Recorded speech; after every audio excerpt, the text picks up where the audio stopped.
どういうことだ。戦場で倒れた兵士の魂魄が彼女の肉体を通してエムロイの元へ召される。それが彼女に媚薬のような作用をもたらしている。Okay, fuck it. Never schnevan!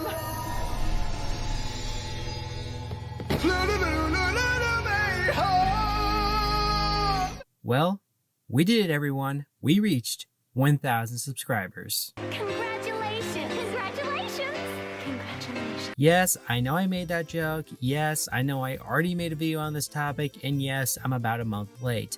But given how close this was to the April Fool's video, I decided to just combine the two together. For those here new to the channel, for April Fool's, I like to do a kind of serious video that's just completely out of bounds of what I would normally do. Traditionally speaking, I don't watch a lot of anime, which is weird since I remember watching a lot of it on Toonami when I was growing up, and it was often the highlight of my week. If I had to give a specific reason as to why, it's because most anime I've noticed tends to fall into two groups. The first being short anime, which is really good, but only has about one season's worth of episodes. I just generally don't like getting invested in something that has such a short media consumption. The second is longer anime, which has multiple seasons and often movies, but is usually really long and usually goes something like this. Oh my god, this villain is so strong. He's so f***ing strong. Let's stand around for 15 minutes talking about how strong he is.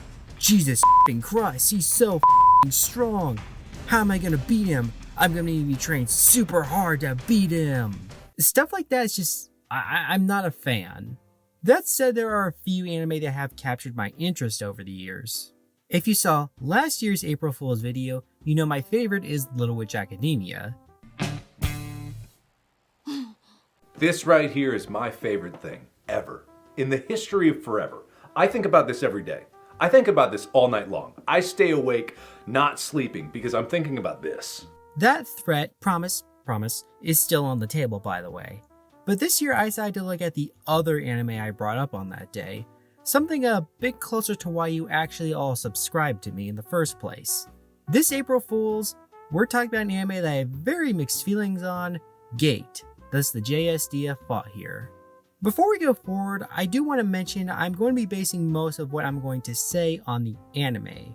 Gate started off as a light novel series and later got a manga adaptation, and even later the anime.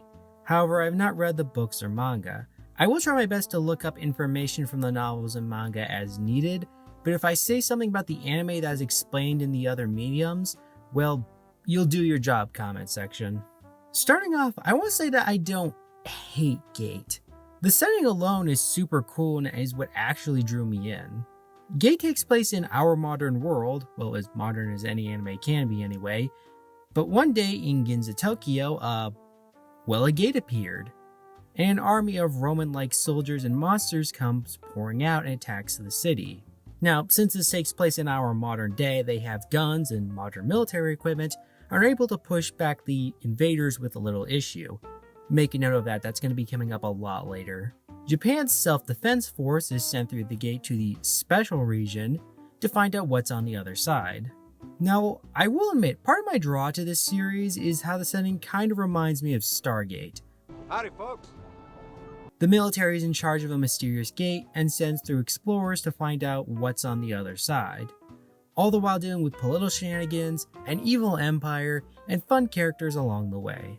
Though I will admit, beyond that, there's very little the two actually share in common, though that won't stop me from comparing the two. A lot of the themes between the two franchises tend to be very different, which I will go into later, and none of the characters are really similar. That being said, most of Gate's characters have their own charm. Our main character is Itami, a 33-year-old soldier who not only has the rank of first lieutenant, he's a ranger as well as a special forces trooper. He's also an otaku, which from what I understand means a person with a consuming interest like anime, manga, and video games. He's kind of lazy and puts in the minimum amount of effort into his work, but at the end of the day, he's a good guy who can get things done when he puts his mind to it. There are other soldiers under his command as well as personnel on the base they set up when they go through the gate, but to be honest, none of them really are all that important in this review. or really the show if I'm being honest. As such, none of them really caught my attention. Who did catch my attention is Itami's group of girls he picks up who kind of follow him around and get into trouble with him. The main three is Tuka the elf, Lele the archmage and sorceress, and Roy Mercury, a demigod and an apostle to Emroy. There's also Princess Pina Colada, yes that's her name, third princess to the Empire that attacked Japan, who becomes an ally to the JSDF and trying to bring peace between the two. Again, there's more characters I may bring up later, but these are the main ones in the overall story. I would say I love Gabe, but I have mixed feelings on it at best, as there are some kind of big problems with it in my opinion. 3 to be specific. The first is despite being a military show, the battles kinda suck. Technically, they're more like ba-choo, ba-choo, ba-choo. Okay, enough with the bad sound effects. Now, the concept of a magical fantasy world fighting a modern technological world sounds super cool, and again was one of the things that drew me into this show. And at first the battles do look really cool. Seeing a modern military use rocket launchers to fight a dragon is awesome. However, after a certain point you begin to notice a problem. See, there's never really any tension in the battles because the JSDF always wins. Now look, I'm not going to pretend that a Roman-like empire using Roman-like weaponry is in any way going to stand up to a modern nation using modern military equipment. Realistically, yeah, they would all get gunned down pretty quickly. But for the viewers watching this for entertainment, well, how entertaining is it to watch guys get gunned down again, and again, and again? It's like playing a video game. What's more fun to play?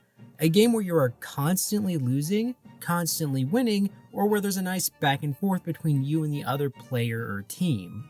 For most people, it's the third option, and that's why in fiction, when you have 2 or more groups fighting each other, there's a sort of balance system to keep things even. And Stargate has a balance system. While Earth weapons may be more primitive than, say, a Jaffa staff weapon, said weapon wasn't designed for warfare. It was designed for scare tactics. So in a one-on-one fight, there's a chance of either side coming out the winner. Do you know why on the channel Stargate Command, they placed the Battle in Heroes Part 2 at the top of their list in Stargate battles? Because there's tension. While the various SG teams may be holding their own, it's clear they could get overrun at any second. Combine this with Wounded who can't be moved and the fact that a major character actually dies in this episode, it makes for a great battle to watch, because you don't know if the main characters are going to come out okay, or even if their faction will win. But Gate's battles have no tension. It's not just because they always win in the end, they're always presented to win even before the battle starts. To show what I mean by that, here's an example. I was going to say the only good battle in Gate was the Battle of Italica, because I remembered it being a Rorke's Drift-like battle, where the 3rd Recon team had to help the Order of the Rose, a group of knights from the Empire, defend the city of Italica from an army of bandits. Again, I remembered it as a Rorke's Drift-like battle, where they are surrounded and have to fight off an enemy until helps arrive, with limited men, equipment, and ammo. But upon rewatching the anime for this review, it's nothing like that. The 3rd Recon team didn't even get involved with the battle until the helicopters arrived. This is what I mean by presented to win even before the battle starts. The JSDF never enters a battle unless they have superior numbers, tanks, or air support. Now, yes, most militaries wouldn't want to go into battle without those, but often in warfare, you don't get to pick what tools you have available in a battle. Sometimes you just have to settle for what you have and not what you want to have. In Stargate, most of their battles, they have to go into a fight with limited support, which makes the battles interesting because you want to see how they overcome the odds and win. But again, the JSDF never has to go through any of this tribulation.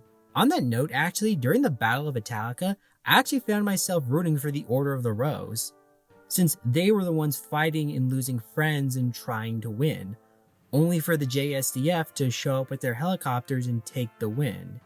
And this is constantly happening in the show. There is only one time in this entire show I can recall where the JSDF had to retreat, and that was after they accomplished their goal. And here's this point to this that I don't see many people bring up when talking about the show. The special region is a fantasy world with magic and crap. Why doesn't the Empire use magic users in its army? Yeah, it employs wyvern riders and monster mercenaries, but they're about as effective as fighting machine guns as regular soldiers. But again, there are wizards in this world, so why doesn't the Empire just have them do this? Lightning bolt! Lightning bolt! Lightning bolt! Lightning bolt! Sleep! Lightning bolt! Lightning bolt! Sleep! Now, I decided to dig into this to see if there's a reason, and it turns out there is, it's just the anime never really went into this. As it turns out, magic in Gate is not very effective. I don't entirely understand the magic system, but magic seems to be something that only few can learn, and even fewer can use in combat roles. Those who do fight are usually in support roles for the army, and from what I read, their magical barriers can't stand up to bullets. And here's the weird thing about all this. This debuff on magic, it could have been a good thing. Let's be honest, if you had an army of wizards using magic from, say, Harry Potter, they would probably be able to stand their ground or even beat a modern military. So by keeping magic users limited, it could have helped in creating a nice balance system. Think of it almost like the Jedi in a way. You were right, Count Dooku. One Jedi is not worth 100 battle droids. More like 1,000. And the thing is, we've seen magic be used in other mediums like this. One of my favorite lore points in the Dragon Age universe was during the Qunari Wars. When the Qunari, who are more advanced than the other nations of Thedas, were invading and conquering the continent, one of the things that helped stop them was the other nations of Thedas using mages, which the Qunari had no counter to. Magic could have been written in a way to stand up to the JSDF, but it wasn't. And here's the crazy thing. I am 95% sure this debuff on magic, along with making the Empire so ineffective against the JSDF, was intentional. Why, you might ask? This is the way the game is played. It takes patience. Yeah? Well, I'm fresh out. As am I. When anyone writes a story or any piece of medium, their own biases and political beliefs are inevitably going to make their way in. Sometimes it's done very lightly, and other times it's the point of that medium's creation. Gate falls into this latter category. The writer of Gate, Takumi Yanai, is a former member of the real-world JSDF. I found it a little hard to find information on him, but I've often seen him described as a nationalistic conservative. Basically, he's very pro-Japan and very pro-Japanese military. Almost to a fault, as this pro-Japanese military thing is the main criticism I've seen against Gate, and is also one I share. That debuff on magic and the general uselessness of the Empire's army, that thing I talked about at the end of the last section, this was done to give the JSDF an enemy to fight that has no hope of actually fighting back. And there's a certain level of arrogance to this that just bothers me. In the latter half of the anime, Prince Zorzal's advisors come up with an idea to use guerrilla warfare tactics. We don't really get to see this in the anime, but apparently in the manga they did show this off, and here's a description I want to show you all. Russian and U.S. military officials imagine that the battle between the Japan Self-Defense Forces and Imperial Guerrilla Offensive are similar to their experience against Chechen rebels and the Viet Cong in the past. However, they don't seem to realize that the Imperial Army is far weaker than they believe. Okay, I'm sorry, but do you know how f***ing arrogant that sounds? There are multiple examples throughout history of empires losing or at least taking large casualties because of the use of guerrilla warfare, or even losing a straight-up battle with a technologically inferior enemy. Yes, in most cases, the technologically inferior faction usually loses the war in the long term, but in the short term, they can do plenty of damage. And yes, I know it's written that the pro-war faction is made up of idiots who don't know how to do guerrilla warfare properly, but why is that? Because again, the pro-war faction in Gate exists to give the JSDF an enemy to fight while showing off how invincible they are. This even goes as so far as having no one in the JSDF die. Again, in the anime, I have to point out, because I don't know if anyone dies in the manga. You remember the major death I mentioned in Heroes Part 2? That was in the episode in which Janet Fraser died. Again, a major character in SG-1. I'm sure there's some behind the scenes reasons as to why they killed her off, but the way I like to look at it, this shows the reality of war. that people can and will die. It's just the nature of war. But like I said, no one dies in the JSDF. There was one time a soldier whose name I can't remember was stabbed, but not only did he recover, he eventually married the girl who stabbed him. Yes, I know there's a lot of context I'm leaving about the how and why to this stabbing, but that's not my point. The members of the JSDF and Gate, again in the anime as far as I know, are basically immortal. And not only that, they're also treated as paragons who can do nothing wrong. And if they can't do the right thing, like kill a flame dragon that's terrorizing a tribe of dark elves, or rescue a group of people stuck in the capital, it's because politicians told them no and tie their hands. Stargate was a military show, but it did not exist to, and pardon my language here, suck off and glorify the US Air Force. It was a show about exploring the various themes of science fiction with fun characters. As such, it could show the good and bad parts that exist in any human organization. There were soldiers in Stargate who were corrupt, had prejudices, or, and again, pardon my language, were just jackasses. Stargate could show the triumphs and failings of humanity no matter what the context. The JSDF and Gate is shown in such a good light, it almost comes across as propaganda. In fact, it was so good at this that the real world JSDF actually started to use these characters in their promotions. Which, yes, is cool, but doesn't that also show how good for propaganda this anime is?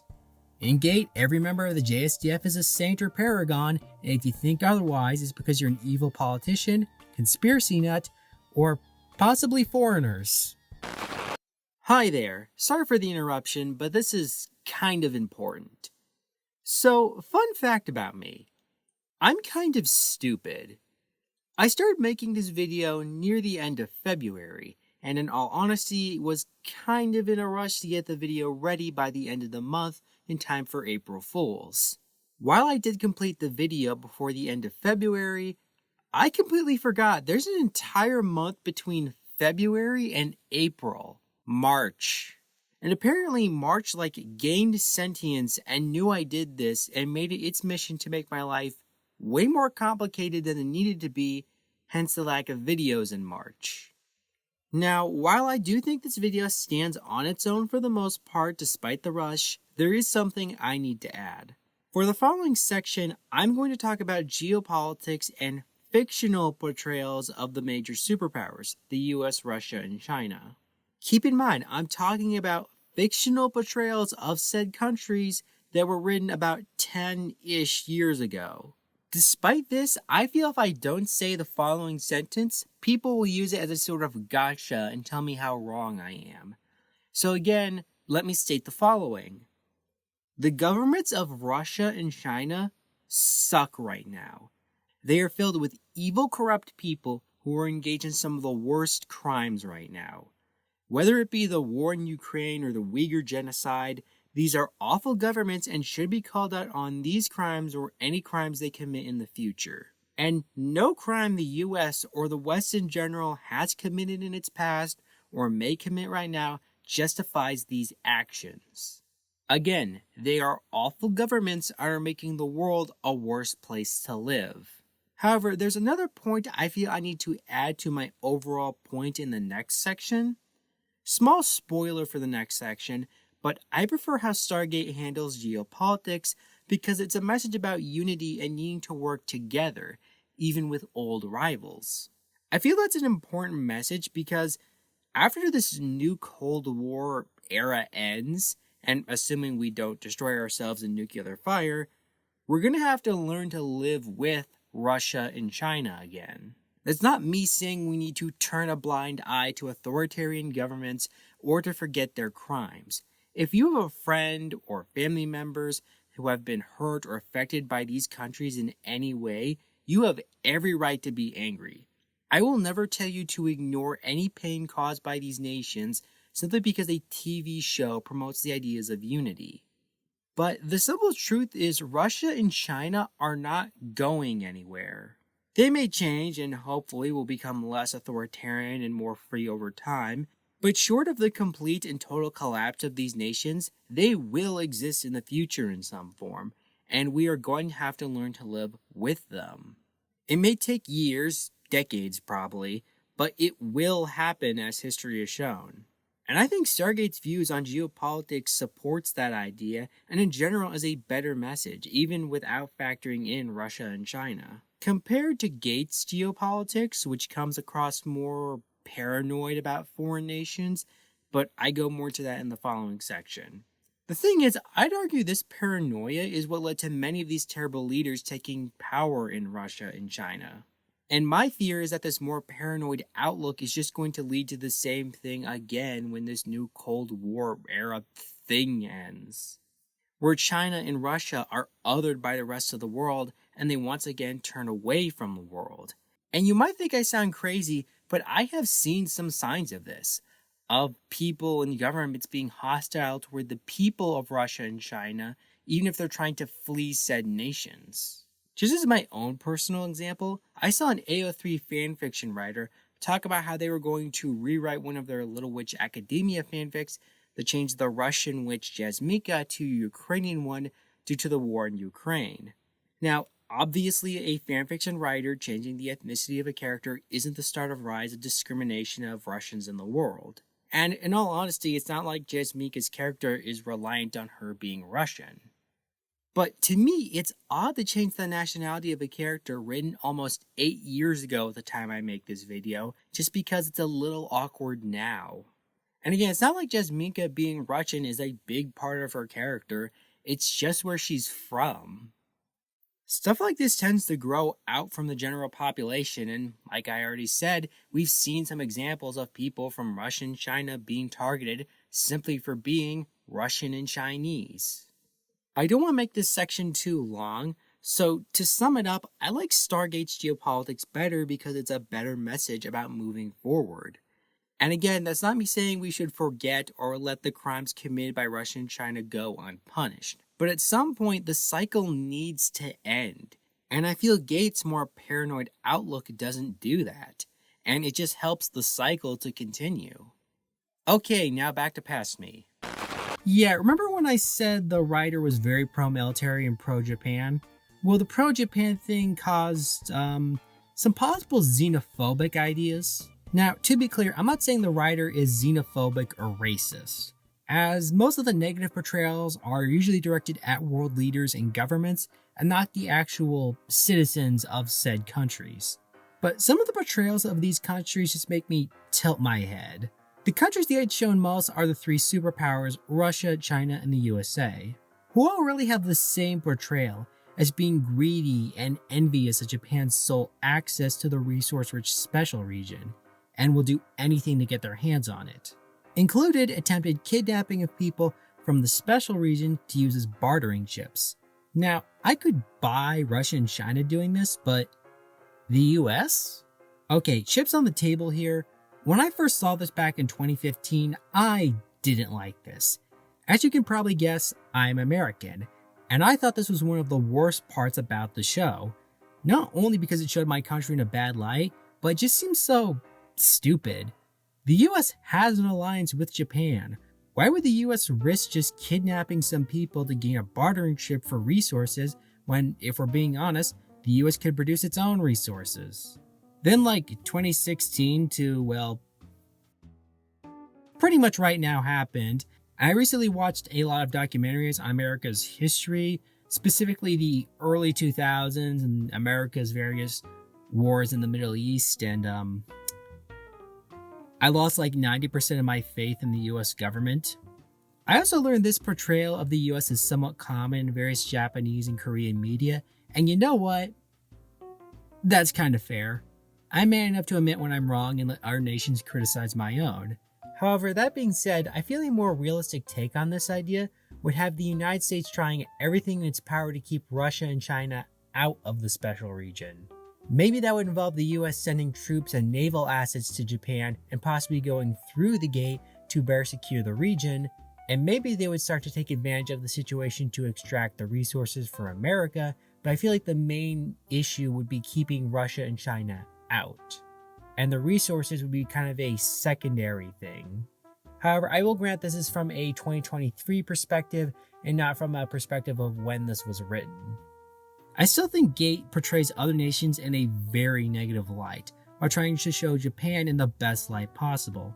They do show some corrupt or bad Japanese politicians, but for the most part, Japan is this great nation that could do almost nothing wrong.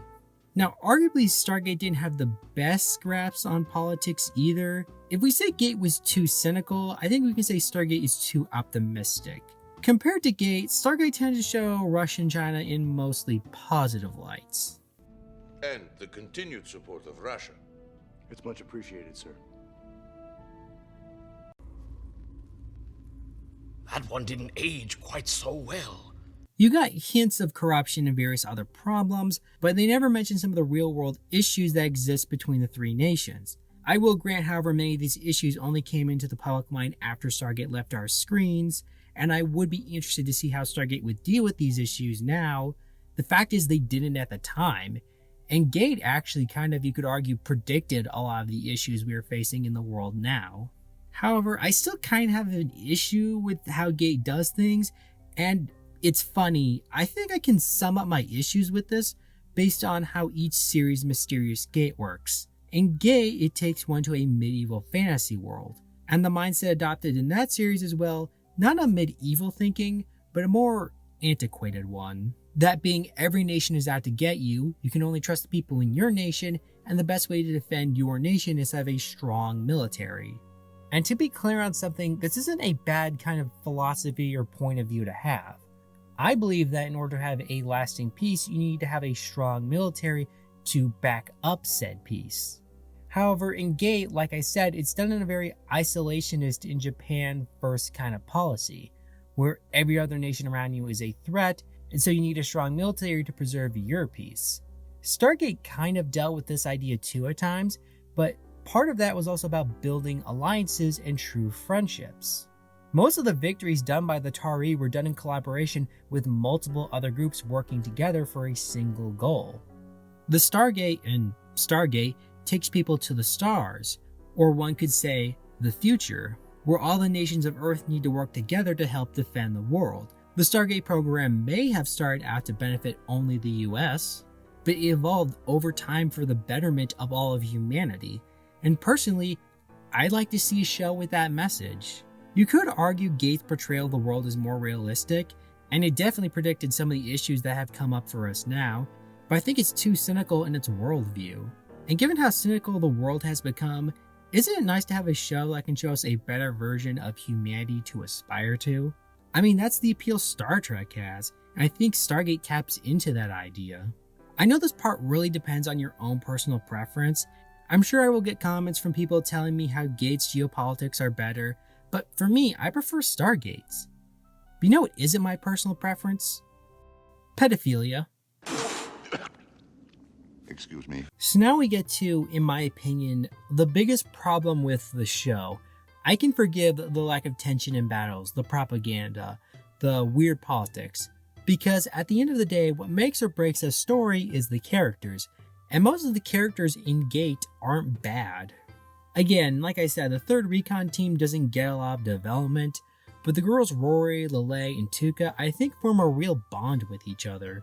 They feel like real friends who look out for each other, and I would love to see a story where the three of them go off and have an adventure. Itami himself is actually a pretty relatable character. Most anime follows a young person who is out to achieve some sort of goal, become a witch like Shiny Chariot, catch all the Pokemon, become the next Hokage, etc, etc. But Itami's not like that. For one, he's 33 and seems to have a pretty stable life. He's more focused on his hobby and tends to put as little effort into his actual job. And you know what? That's actually kind of relatable, especially when one finds themselves getting older. But at the same time, he's willing to do the right thing when push comes to shove, showing he's a good person and someone to be like. And despite the age difference, he gets along really well with the three girls when they start hanging around him. So what's the problem? They all want to him. What? Now look, I'm aware of the harem trope. If you're not, it's a trope usually in anime where multiple girls like the same male character. Now, usually this doesn't lead to the creation of an actual harem, I think. But see, the issue with gay in this is, well, okay, let's take something like Goblin Slayer, for example. In that anime, most of the girls who like Goblin Slayer are around Goblin Slayer's age or are adults as well. Priestess doesn't count, by the way. But in gay, that's not really the case. With Rory, it's complicated because she's a demigod, one who is 961 years old. So technically, she's an adult and way older than Atami, but she has the body of a 13-year-old girl. So it's awkward when she does sexual things because she looks 13. Even though Atami might like her, he's worried about the law coming after him. So how am I supposed to react when I see this on screen?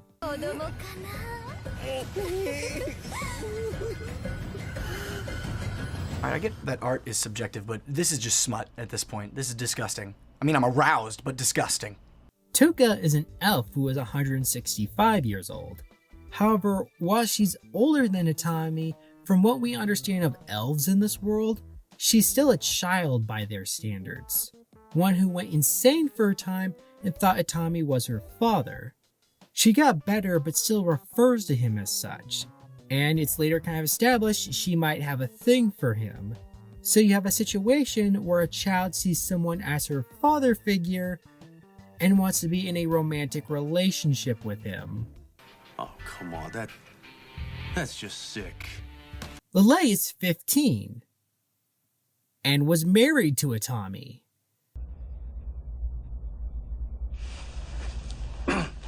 What? Now, this is because of some weird rule they have in the special region, where if a man and woman sleep in the same room or bed for 3 nights, this makes them married. Now, Atami didn't know about this rule and doesn't consider it legally binding, but Lele might still, and she has been seen to blush around Atami, so yeah, now that idea's in your head. Then we come to Yao, the 4th member of Atami's team. She's a 315-year-old dark elf who seems to be an adult by her people's standards, who joined the team after Atami agreed to kill the flame dragon that was terrorizing her people. Now, initially I was going to say she's the only one on the team who didn't want to have sex with Atami, but due to the deal of him killing the flame dragon, she now sees herself as Atami's slave, which isn't good, like at all, but guess what? They somehow make it even worse. See, I know I said I was going to stick to the anime as much as I could, but I found this out in the manga and I just have to tell you all this.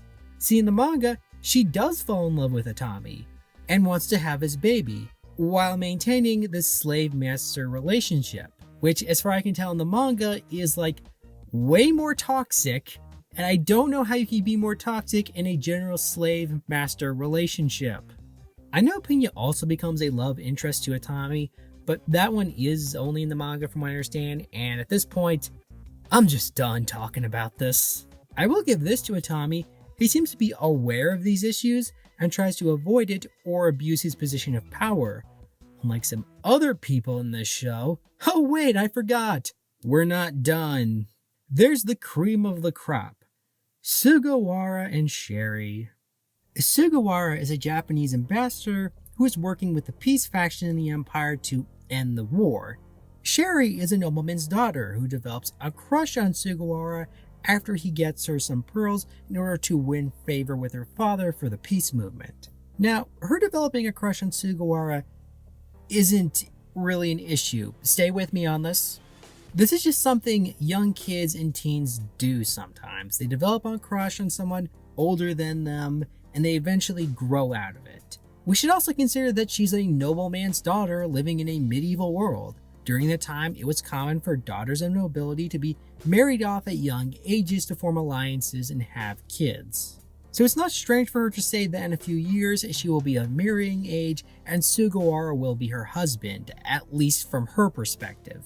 And props to Sugawara at first, since he seems obviously uncomfortable with a 12-year-old girl saying that a man in his mid-20s is going to be her future husband. Heck, even when he does proclaim her to be his bride, this was more a ploy to protect her from the sweepers, a secret police force created by Prince Zorzel after he took power and started arresting and killing members of the pro-peace faction. But then they have this shot, and later this scene happens in which Sugawara says they will follow the laws. Now, I would be unfair if I didn't point out this could just be cultural difference. In the US, the age of consent is 18, while in Japan it is 13, with the legal ages to marry being 18 for men and 16 for women. However, I do have to question how big a cultural difference this is. See, I did some research on this, and while the official age of consent in Japan is 13, thanks to some legalese to Japan's child welfare laws, it's really closer to 16, not 13. And I found there's actually a lot more caveats to Japan's rules on this. I'd recommend you check out this article I found, which goes more in depth if you're curious. And again, I may not be a big watcher of anime, but I feel like I've seen enough to know this isn't like a common thing in Japan. When pervy stuff does happen in anime, it's usually done as a joke, with the pervy person being punished. And Gate has moments like this too. And Sugawara himself once stated that in his country, Japan, that it's not really considered a good thing for a man to treat a girl as a young woman.